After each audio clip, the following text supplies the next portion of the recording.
को। बिस्मिल्लाहिर्रहमानिर्रहीम। अस्सलाम वालेकुम स्टूडेंट, उम्मीद है आप सब खैरियत से होंगे। आज का जो हमारा टॉपिक है चैप्टर नंबर 7 है और चैप्टर नंबर 7 हमारे पास नेम है प्रॉपर्टीज ऑफ मैटर और आज का जो टॉपिक है gases and the kinetic theory. अब इसके अंदर जो हम स्टडी करेंगे वो गैस से रिलेटेड होगी, लेकिन गैस की प्रॉपर्टी और उसके बिहेवियर के बारे में हम स्टडी करेंगे। और इसको जो हम स्टडी करेंगे वो किसकी मदद से करेंगे? गैस की प्रॉपर्टी और गैस के बिहेवियर को जो हम स्टडी करेंगे वो कहाँ करेंगे? हम प्रेशर में, वॉल्यूम में हम इसको जो है वो डिस्कस करेंगे। तो सबसे पहले हमारे पास ये लिखा हुआ है the behaviour of gases. The behaviour of a gases can be describe completely by it's pressure, volume and temperature.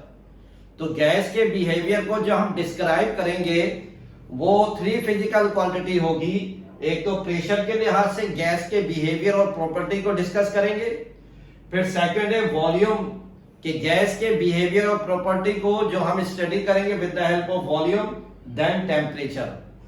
तो ये सारे गैस से रिलेटेड टॉपिक है हमारे पास। तो इसमें जो सबसे पहले हमारे पास दिया है कि प्रेशर है और लिखा हुआ है pressure is defined as the force per unit area. अब ये जो ऊपर की जो 2 लाइन्स है ये फार्मूले से रिलेटेड है, क्योंकि मैथमेटिकली जो फार्मूला है प्रेशर का P is equal to F upon A।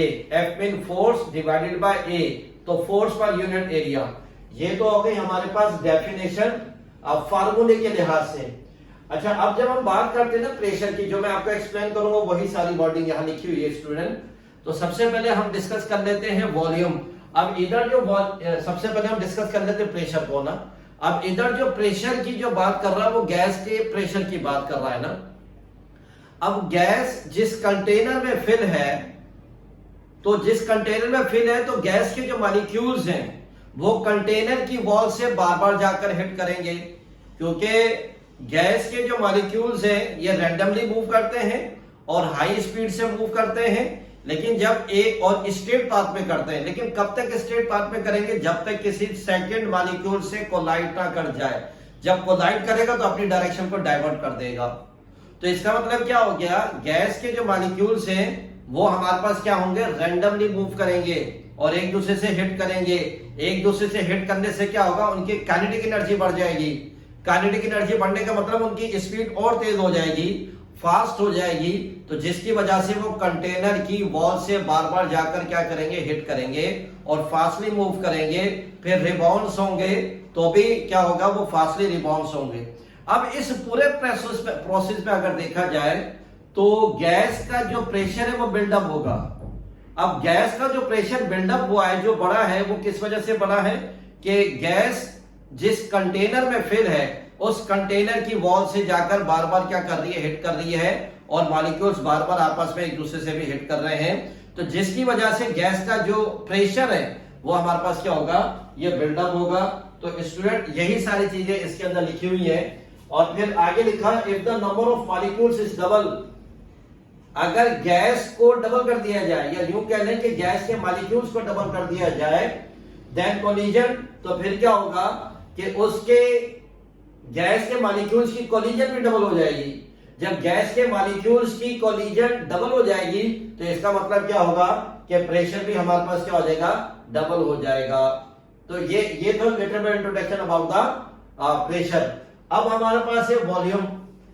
अब वॉल्यूम के लिहाज से लिखा we know that the space occupied by substance is known as volume. कोई भी सब्सटेंस जितनी भी स्पेस को ऑक्यूपाई करता है वो उसका वॉल्यूम कहलाएगा। तो ये तो हमारे पास, जैसे ये पेन है, ये जितनी भी स्पेस को ऑक्यूपाई करेगा, या जो व्हाइट बोर्ड है ये जितनी भी स्पेस को ऑक्यूपाई करेगा वो उसका क्या होगा? वॉल्यूम होगा। तो ये एक तो हमारे पास ये आ गए the gas has no definite volume. Gas का कोई डेफिनेट वॉल्यूम नहीं होता, क्योंकि गैस को जिस कंटेनर में रखा जाएगा गैस उस कंटेनर जैसी शेप को इख्तियार कर लेगी, क्योंकि इसकी कोई भी कांस्टेंट शेप अपनी कुछ भी नहीं है। They can move freely at high speed. और गैस जो है ये तेजी से मूव कर रहे होते हैं और फ्रीली मूव कर रहे होते हैं और रैंडमली मूव कर रहे होते हैं और हाई स्पीड से जो है ये मूव कर रहे होते हैं। तो जिसकी वजह से ना इसकी शेप और वॉल्यूम फिक्स नहीं होती। फिर इसकी जो एग्जाम्पल स्टूडेंट हमारे पास आएगी, जिस तरह एक बॉडी स्प्रे सब लोग करते हैं मतलब स्मेल के लिए, खुशबू के लिए। तो जैसे ही बॉडी स्प्रे करते हैं तो उसमें से जो है गैस निकलती है, तो गैस निकलते ही क्या होती है, वो चारों तरफ स्प्रेड हो जाती है, वो चारों तरफ फैल जाती है। वो क्यों फैल जाती है? क्योंकि गैस, जब उसके अंदर से गैस निकली है तो उसके मॉलिक्यूल्स रैंडमली मूव कर रहे हैं, और रैंडमली मूव करते हुए ज्यादा एरिया को कवर करेंगे। तो हमारे पास ये इंट्रोडक्शन किसका आ गया है? ये वॉल्यूम का आ गया है हमारे पास स्टूडेंट। अब इसके बाद हमारे पास जो है, अब स्टूडेंट गैस की जो हमारे पास थर्ड जो स्टेट है वो हमारे पास कौन सी है? टेम्परेचर। अब इसके टेम्परेचर के बिहेवियर और इसकी प्रॉपर्टी को देखना है टेम्परेचर के लिहाज से ना। अब गैस का जो टेम्परेचर है, उस टेम्परेचर के लिहाज से हमने देखना है कि इसकी प्रॉपर्टी और बिहेवियर क्या है, कि गैस के मॉलिक्यूल क्या प्रॉपर्टी और क्या बिहेव करते हैं। तो पहले लिखा हुआ है इसके अंदर, if a gas is heated the average translational kinetic energy of its molecule increases. लेकिन जो मैं अभी एक्सप्लेन कर रहा हूं वो सारा यही लिखा हुआ है कि अगर गैस को हम हीट करते हैं, अब गैस सबसे पहले कहा है किसी कंटेनर में, अब उस कंटेनर को हम हीट कर रहे हैं, तो गैस के मॉलिक्यूल्स क्या करेंगे? वो हीट एनर्जी को अपने अंदर एब्सॉर्ब करेंगे। तो गैस के मॉलिक्यूल्स जो है वो एनर्जेटिक होंगे, और एनर्जेटिक होने से क्या होगा कि उनका कोलिजन तेजी से बढ़ता चला जाएगा, और कोलिजन बढ़ने से क्या होगा? उसका टेम्परेचर जो है वो बढ़ना शुरू हो जाएगा। तो फिर उन मॉलिक्यूल्स की जो एवरेज ट्रांसलेशनल काइनेटिक एनर्जी जो है वो कांस्टेंट नहीं रहेगी, बल्कि इंक्रीज होती जाएगी। क्यों? क्योंकि गैस के मॉलिक्यूल्स का टेम्परेचर इंक्रीज हुआ है। वो कैसे इंक्रीज हुआ है? क्योंकि उसको हम हीट सप्लाई कर रहे हैं। जब उसको हम हीट सप्लाई कर रहे हैं तो गैस के मॉलिक्यूल्स फास्टली मूव करेंगे, रैंडमली तो मूव कर रहे हैं लेकिन और फास्टली मूव करेंगे, और ज्यादा प्रेशर होगा। प्रेशर कैसे होगा? बार बार कोलिजन के बढ़ने से। तो जिसकी वजह से गैस के मॉलिक्यूल्स का टेम्परेचर जो है वो हाई हो जाएगा। तो एवरेज ट्रांसलेशनल काइनेटिक एनर्जी क्या हो जाएगी? बढ़ जाएगी हीट के देने से।